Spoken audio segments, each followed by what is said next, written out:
Ce Shabbat, c'est Parashat Re'eh, c'est Shabbat Mevachim Elul. Le Shabbat qui bénit le mois d'Elul. Le mois d'Elul, c'est connu, c'est le dernier mois de l'année, c'est le mois de la Tchouva. C'est un mois exceptionnel où Akadosh Baruch Hu, il se rapproche vers nous. Il y a un chant chassidique sur le verset dans Shir HaShirim, Kol Dodi Dofek. On parle de Dieu qui tape à la porte et il demande Pitrili, ouvre-moi la porte. Achoti, Rayati, Yonati, Tamati. Ma sœur, ma femme. La question qui se pose, c'est une contradiction. Ou tu es ma sœur ou tu es ma femme. On ne peut pas avoir les deux. Alors, il faut comprendre que quand Avraham Avinu est parti avec Sarah en Égypte, et les Égyptiens, ils voulaient prendre Sarah. Avraham Avinu est en train de la supplier, dis que tu es ma sœur. La question qui se pose, pourquoi il a dit que tu es ma sœur? Pourquoi il ne s'est pas déconnecté? C'est deux gens étrangers qui rentrent. Le rabbi, il explique, il dit que l'homme et la femme, le couple, ils ont deux façons de connexion. Au début, un homme et une femme, c'est deux étrangers qui ont décidé de se connecter et d'attacher leur vie à un côté de l'autre. C'est le libre arbitre qui les a connectés. Mais un homme et une femme aussi sont comparés à un frère et à une sœur. Frères et sœurs sont une connexion profonde qu'on ne peut pas la déconnecter. Ils sont nés frères et sœurs. Quand Avraham et Sarah, ils sont en train devant une menace de leur vie, Avraham est en train de dire à Sarah, jusqu'à présent, on a eu la vie tranquille et c'était assez l'association d'un homme et une femme. Mais le Goral nous a amenés à une menace terrible qui veut déchirer la connexion entre nous. Eh bien, on est frères et sœurs, on est deux moitiés d'une âme. Personne ne peut briser ça. Et c'est ça que Akadosh Baruch Hu, il se retourne par rapport à derrière une porte fermée. Et il nous appelle. D'abord, il nous appelle ma sœur. Quand il nous appelle ma femme, c'est pas assez. Des fois, la femme, elle est énervée. Elle est pleine d'amertume sur la connexion avec son mari. Alors, il dit, ouvre ma sœur. Notre connexion, elle est tellement profonde. C'est une connexion d'une sœur. On ne peut pas se détacher.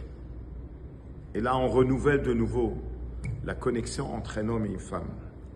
Le mois d'Elul, Akadosh Baruch Hu, il tape à la porte du cœur de chacun et chacune. Et il nous demande, après toute une année qu'on est parti dans des champs étrangers, c'est le temps de découvrir cette connexion. Dieu, il est en train de nous parler, il dit, vous êtes à moi, vous faites partie de moi, vous êtes attachés à moi, à une connexion tellement profonde qu'il ne peut pas se briser. Vous êtes partis, vous êtes retournés, vous vous êtes perdus dans la route pendant des milliers d'années de l'exil, mais maintenant on est de retour ensemble à jamais. Le mois d'Elul est un cadeau exceptionnel qui est en train de renouveler cette connexion profonde entre le Juif et le Créateur. Alors, suite à ce sujet, je voudrais partager avec vous une histoire. Il y avait un jeune qui a grandi dans une famille musulmane en Israël. Un jour, son ami le propose et lui dit, tu sais qu'il y a un travail qui s'appelle le Goy de Shabbat.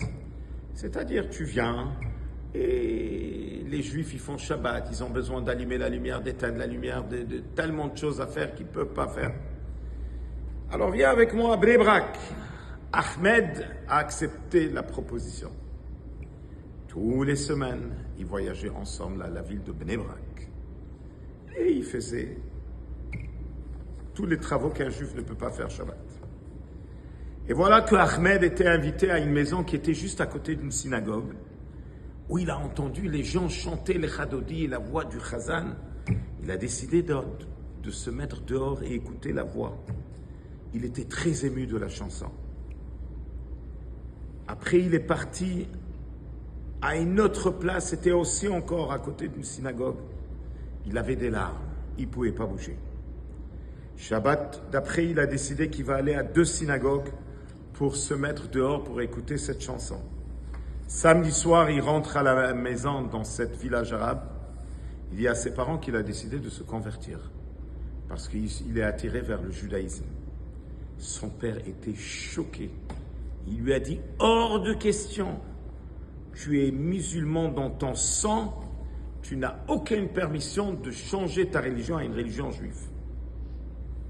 Mais lui, ça le travaille. Alors discrètement, il dit à sa maman, aide-moi, je veux me convertir. Ça fait quelques semaines que j'entends la chanson des Juifs. Et il y a quelque chose en moi qui m'attire vers, je veux me convertir. La maman, qui a écouté ce qu'il était en train de dire, elle s'est mise à pleurer. Il lui a dit, tu n'as pas besoin de te convertir. Écoute-moi bien, mon fils. Moi, je suis juif.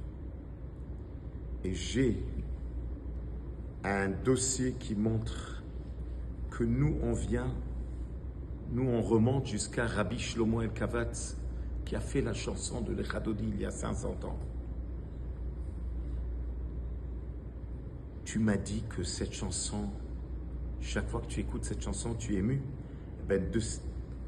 De la minute que tu es né, chaque vendredi soir avant d'aller dormir, j'étais en train de t'endormir avec la chanson de l'Echadodi. Ça a l'air que les mémoires d'enfants se sont réveillées chez toi quand tu as entendu la chanson. C'est clair que cette chanson a pénétré ta neshama. Sauve-toi, Bnei Brak, retourne à ta source. La mère n'a pas arrêté de pleurer. Elle a dit, quelle horreur je fais dans ma vie. Mais toi, tu t'appelles plus Ahmed, tu t'appelles Abraham. C'est moi qui ai fait l'erreur dans ma vie. Mon fils, prie pour moi. Demande à Dieu d'avoir pitié et avoir pitié de mon âme. Peut-être moi aussi je pourrais retourner à mon judaïsme. Ahmed, Abraham est retourné à Bnei Brak. Il a commencé à étudier dans une des grandes yeshivot. Et Baruch Hashem, il a construit une maison juive sur les fondations de Torah Mitzvot. C'est clair, il n'y a pas de doute qu'une chanson qu'un enfant a écoutée à l'âge jeune l'a ramené au judaïsme. Shabbat Shalom.